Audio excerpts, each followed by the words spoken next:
Eto tako, poštovani gledatelji, vidjeli smo uživo, dakle, na BHRT-u da je bosansko-hercegovačka rediteljica koja živi u Holandiji pobjednica ovogodišnje 25. jubilarne sezone Sarajevo film festivala Ena Sendjarović.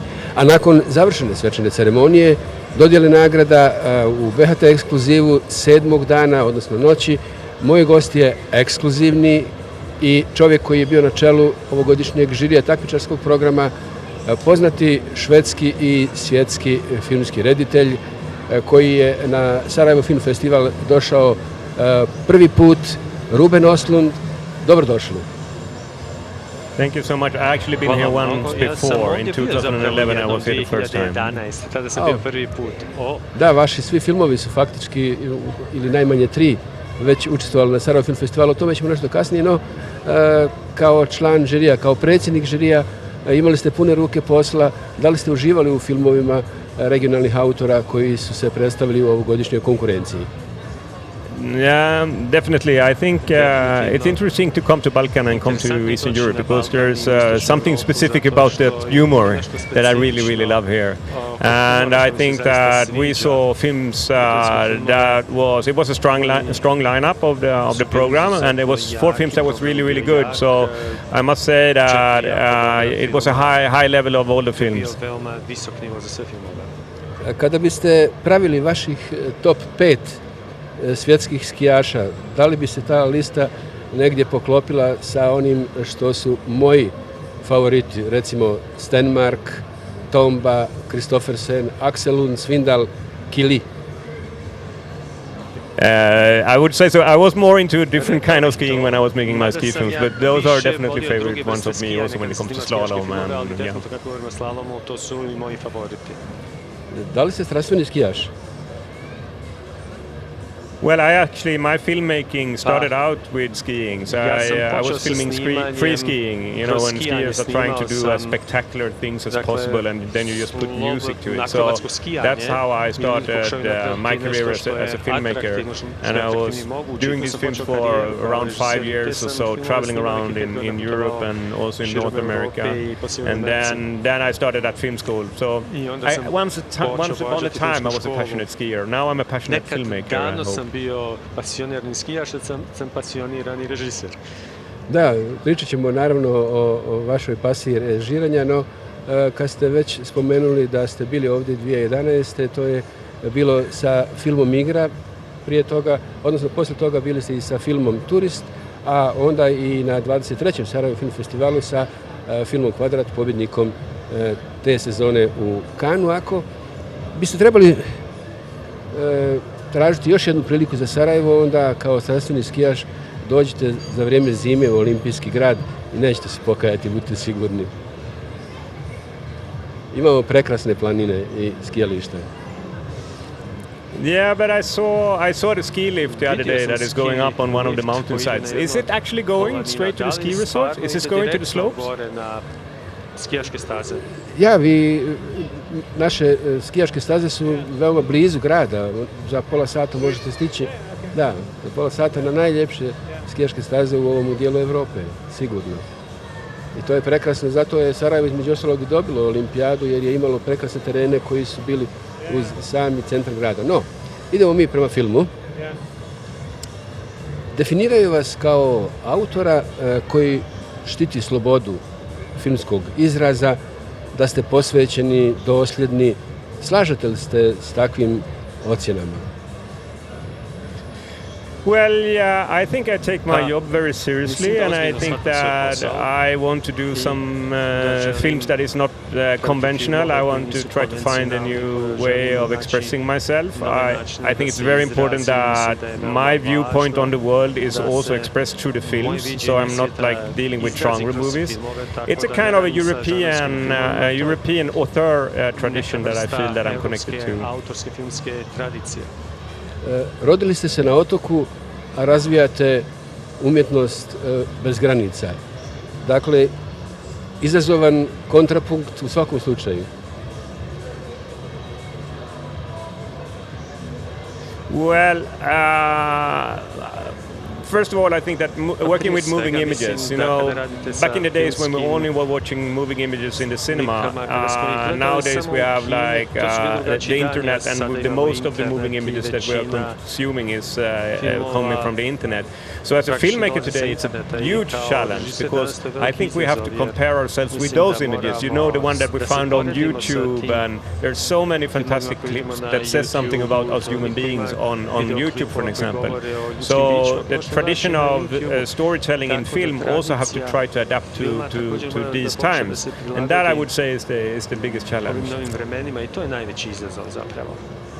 A onda ste strast pretvorili u umjetnost, to je, čini mi se, taj neki dublji smisao života i umjetnosti, taj neki spoj koji se dešava kao neko unutarnje zadovoljstvo, ali po vašim filmovima vidimo i zadovoljstvo onih koji te filmove konzumiraju. To je svakako velika radost za autora kad je napravio nešto što se ljudima sviđa i što dijele s njim te ideje, te sve činjenice koje želi složiti u neke vizualne slike. Well, definitely, and I mean also one thing when you come to Sarajevo Film Festival, for example, I think that watching things together is the big part of cinema. That's like that you're sitting together with an audience, not only for me but for everybody that is in the cinema, that we are watching things together, and afterwards that we maybe have something to talk about, because you know, also now when we are watching things at home, more people are watching on their own platforms, so we don't share our experiences with each other. But a festival like Sarajevo Film Festival, then you meet people here on the street, and we have discussions about the films. And for me, that is the core of dealing with an art form. If an art form doesn't lead to a discussion, then I don't consider it an art form. So it's a perfect place for like highlighting the best part of the art form of cinema. Reci mi, kako su se nametnule te teme o skijanju i skijašima, na koji način je došlo do tog vašeg pasioniranog odnosa prema toj vrsti, dakle, ljudske aktivnosti? Šta ste prepoznali važno što bi moglo biti vizualno značajno? Well, for me, many of the films is starting with a situation, almost like you know, a stand-up comedy humor, and like one of my films that is called Force Majeure. It's a family that is on a ski resort, and an avalanche is coming closer to the outdoor restaurant, and everybody is like getting very scared, and a father in the family, he runs away and try to save himself. But then it turns out it's not there is no catastrophe. The avalanche never reaches the restaurant, so he have to go back to his family and face his action. And even though nothing have happened, everything have changed in that family. So I think that a lot of my films starts with a very specific situation, and then I'm very curious to look on how will the actors deal with this, how will the character deal with this setup, and also of course in order to confront myself. I don't like films where you have heroes or anti-heroes. I like films where you almost have a sociological approach to the content, trying to look at human being and put the human being into a context. Da, kadrovi koji su dugi, to je obilježje ta vaša 3 filma koji govore o skijašima. Ali s druge strane, ovo što govorite o tom aspektu prepoznavanja ili traženja bitnih ljudskih karakteristika, odnosno društvenog ponašanja kao takvog koje se odražava na ono što čovjek razmišlja i o čemu želi da priča, s čime želi da se suoči i da vidi kako drugi dijele njegove stavove o takvim stvarima i događanjima. Zar ne?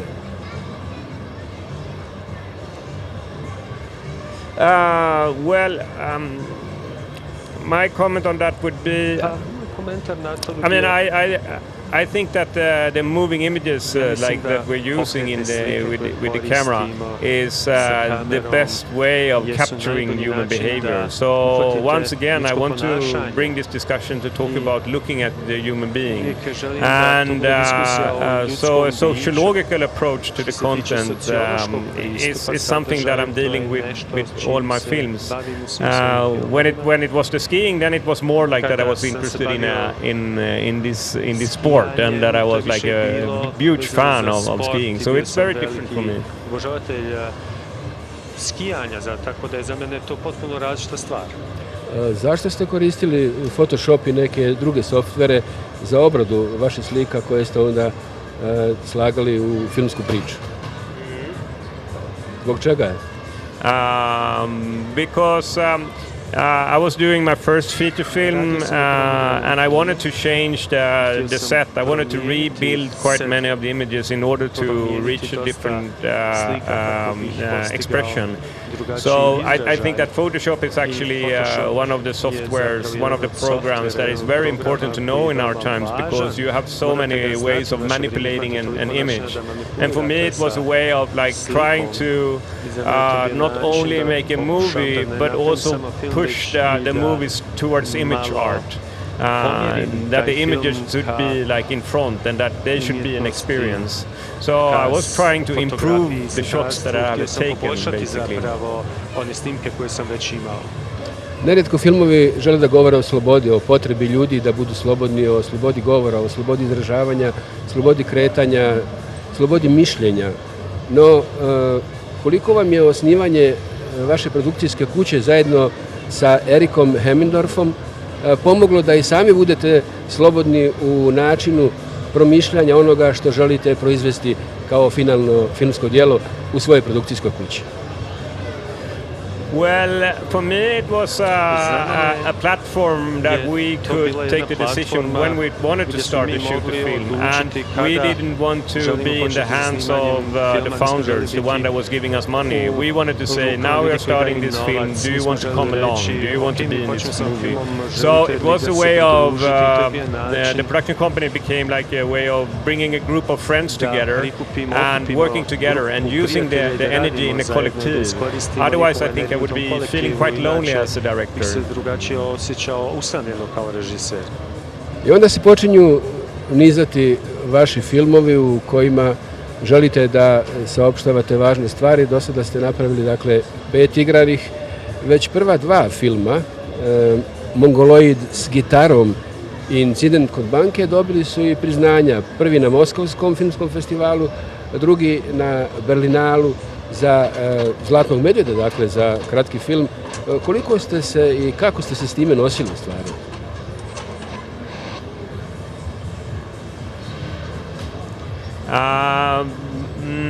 I think I've been lucky in the way that my success have gradually increased. So in the beginning, I mean, Moscow Film Festival is a fantastic festival, but I got the Fripeski Award, so it was an award just so pushed me a little bit like a director. And then when the Square won the Golden Palm, of course, for me, as an auteur, as a director that really look at cinema as an art form, it can be hard to get energy to work from that point. But I also feel that it's possible for me, since I have some experience of working with the films for now 20 years. So even if I'm not in it for the prizes, it's very pleasurable to win prizes. And the great thing with the prizes is, like also here at Sarajevo Film Festival, that the prize brings attention to the film. And you shouldn't take it too seriously, because then maybe you will lose some energy afterwards. Evo, gledali smo upravo i inserte iz nekih vaših filmova, pripremili smo ih još nekoliko, nadam se da ćemo ih kasnije također dobiti iz režije, no vaš treći film Igra premijerno je prikazan u programu 14 dana autora u Kanu, a taj program je značajan zbog toga što sam njegov naslov govori o važnosti koji se pridaje baš stvaraocima, rediteljima, a oni taj program s druge strane jako vole, čak ponekad jednako kao i učešće u zvaničnim selekcijama Kana. No, vi ste zavirili, da tako kažem, i u tu drugu stranu. Prvo ste dobili nagradu u programu Izvjestan pogled, gdje je prikazan vaš film, a onda i prije 2 godine dobili ste za film Kvadrat, dakle, Zlatnu palmu za najbolji film u Kanu. I kao da niste vjerovali da se to može desiti. Bili ste radosni kao dijete, čini mi se. Ja sam na neki način i svjedočio, bio sam u Kanu. Kakva je to radost? Šta čovjek razmišlja u tim trenucima? S kim dijeli tu svoju radost i sreću? Well, it was a fantastic thing because the Square, that was the first time I was in competition in Cannes Film Festival, and I have been aiming to try to get the competition many years. And so I was happy only receiving a slot in the competition program. And then, one day, that day that the award ceremony is, you are waiting for them to call you and say, please come to the award ceremony. So when they call you and say, come to the award ceremony, then you're sitting in the audience and you're waiting, like when they are handing out the prizes, they start with the script prize, I think, and then it's like the actor prize. And you're realizing maybe I'm getting the director prize, because I didn't want to hope for anything more than that. But finally, it was only the Golden Palm left, and I was like, maybe they have made a horrible mistake, that I will not receive anything. But then we got the Golden Palm, so it was it was a fantastic feeling. I mean, you have to put Cannes in a historical context. It only have handed out the main prize 70 times, so it's very few directors, even the ones that are very, very skillful and have been working many years in the industry, that is not lucky enough to get it.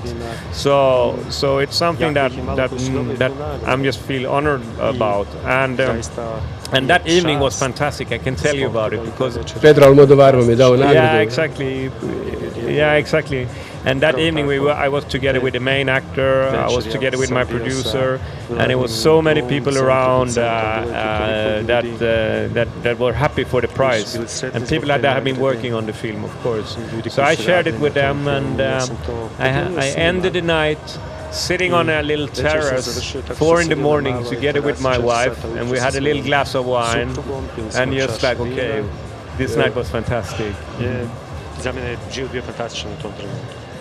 Kada se nađete s druge strane, dakle kao u Sarajevu, to ste činili i u Cannesu u programu Izvjestan pogled, kada procjenjujete druge filmove, ta situacija je onda sasvim specifična, zar ne?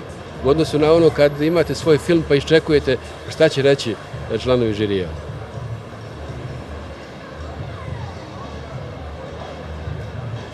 You mean the difference of going to here and what you film in Europe? Yeah. It's a huge difference. When you are here and you just watching movies and you don't have a filming competition, you can just enjoy, and you don't feel nervous, or maybe you're a little bit nervous during the award ceremony. You have to hand out the prize and try to do it in a good way.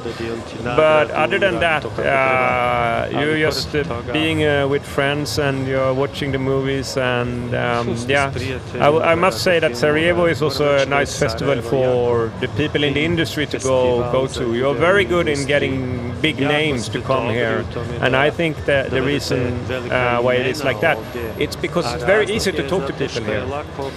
It's a small, intimate festival, and you have great conversations. Then you don't feel like the kind of status and prestige that I think is kind of boring sometimes on festivals, that is separating people. Here it's really, really easy to talk to each other. U procesu nastanka filma, koliko je važna njegova preteča scenarij? Well, it's very important, of course, but a script can look in many different ways. What I like to do before I'm writing a script, I like to tell people about my films. So I try to pitch my film to as many people as possible, because when I do that, I also understand, this is how I should write it. So for me, first telling a story to people verbally is the first starting point of writing a script, and after that, then I'm writing it down. And I mean, the script is something that should be used during the shooting, but you shouldn't be too limited by it, because sometimes the script doesn't work. Sometimes you have to think outside of the box. You have to improvise a little bit with the situations.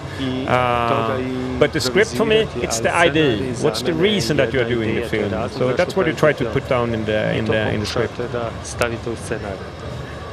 Potencirate li jednostavnost u filmskom jeziku koja mi se čini veoma važnom u susretu sa konzumentima koji su različitih socijalnih i recimo obrazovnih nivoa, pa je važno da film dopre do što šireg auditorijuma.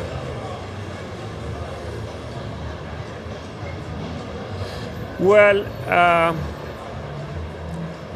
I think that if you're talking about that, then you have to compare like what is a large audience. If you're comparing yourself with X-Men or that kind of American movies, you are then in a competition with a marketing campaign that maybe cost many hundreds of millions of dollars.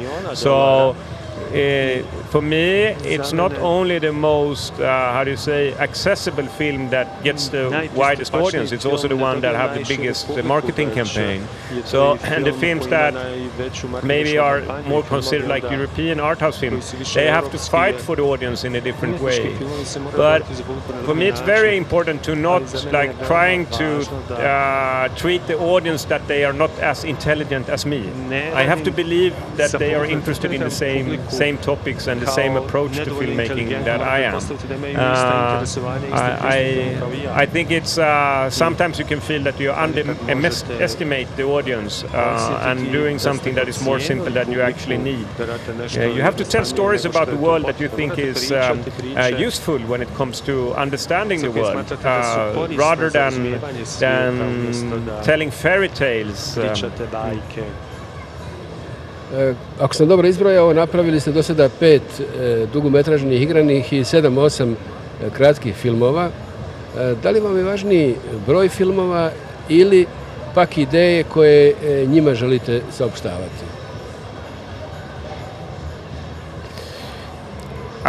I think the quality of the films are the most important thing. If you make many films and none of them are having a good quality, then I think it's not that good.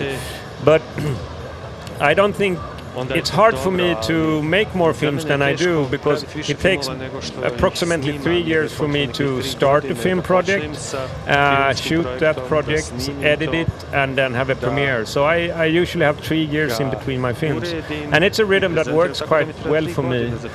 But of course you can be a little bit jealous of directors that is just producing a movie every year, like Woody Allen is like shooting one film every year. But there's also some directors that manage to build a great career with only making 10 films. If you look like Stanley Kubrick, or that have been making his film in a very careful way. So sometimes if you also manage to do a film with a certain kind of quality, it can live much longer. And films that are produced quickly and doesn't have a quality, they also can disappear quite quickly. Šta ste otkrili portretirajući moderni život u vašim filmovima? Parafrazirat ću 2 vaša filma i na neki način ih pretvoriti u metafore naspram trougla tuge. Nazire li se kvadrat sreće?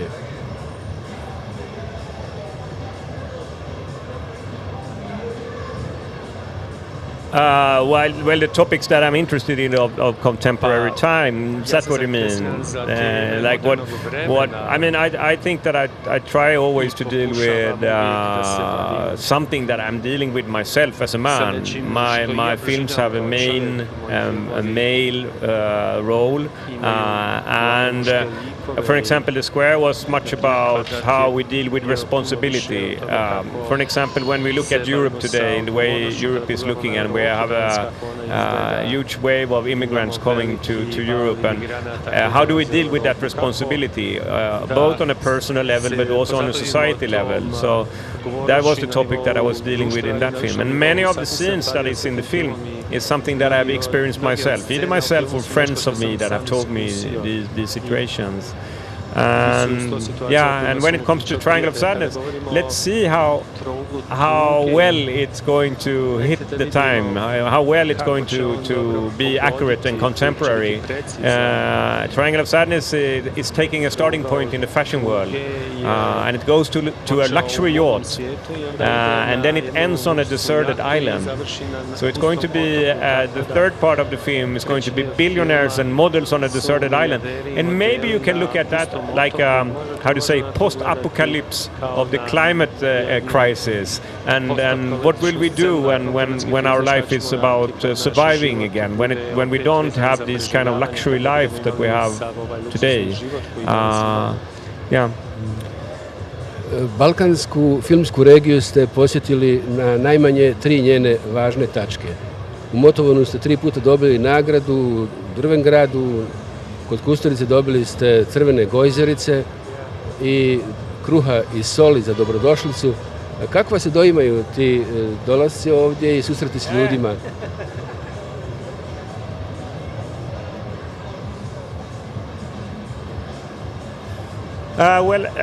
I must say that as I said before, I think I love the mentality of the Balkan. I love it. I don't know if it's because of your history of post-Yugoslavia, post-communism, also dealing with kind of big tragedies and hard events, but it creates a certain kind of mentality that I like a lot.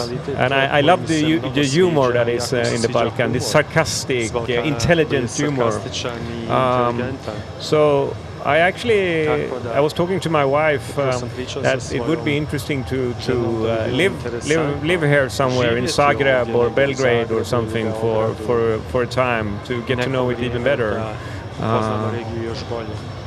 Nije fraza, imam zaista još mnogo pitanja koja bih vam želio postaviti, ali nam je vrijeme limitirajući faktor. Pitaću vas još na kraju koliko film može pomoći da se ti strahovi evropskog modernog konformizma i straha od drugog i drugačijeg počnu gubiti nekako i da se više empatije useli u srca Evropljana kako bi svi oni koji dolaze u njeno okrilje bili dobrodošli i sa jednim velikim raširenim rukama bili dočekani. Well, I think that movies is a very great expression when it comes to changing our behavior and changing how we look on the world. But the competition when it comes to changing our behavior is that all movies are changing behavior. All movies are changing how we look on the world. So it's about which viewpoint you have on things, and the films that we want to share with, for an example, the next generation of children and so on. I think it's important that it's a content that we can support, and not only these kind of entertainment movies that is mass-produced. Gospodine Eslund, hvala vam na ovom razgovoru. Želim vam mnogo radosti večeras u ovoj slavljeničkoj noći na 25. Sarajevo film festivalu. Hvala vam što ste bili gost BHT1. Thank you so much. Hvala i vama. Poštovani gledatelji, moj gost bio je Ruben Oslund, predsjednik žirija takmičarskog programa 25. Sarajevo film festivala. Čovjek koji je napravio 5 igranih filmova, dobio nagrade na najznačajnijim filmskim festivalima u svijetu i evo došao među nas da dijeli radosti filmskog stvaralaštva i svega onoga što ide uz to. U filmovi nose lijepu atmosferu, evo Sarajevo to dokazuje i večeras. Do 26. Sarajevo film festivala srdačan pozdrav i doviđenja.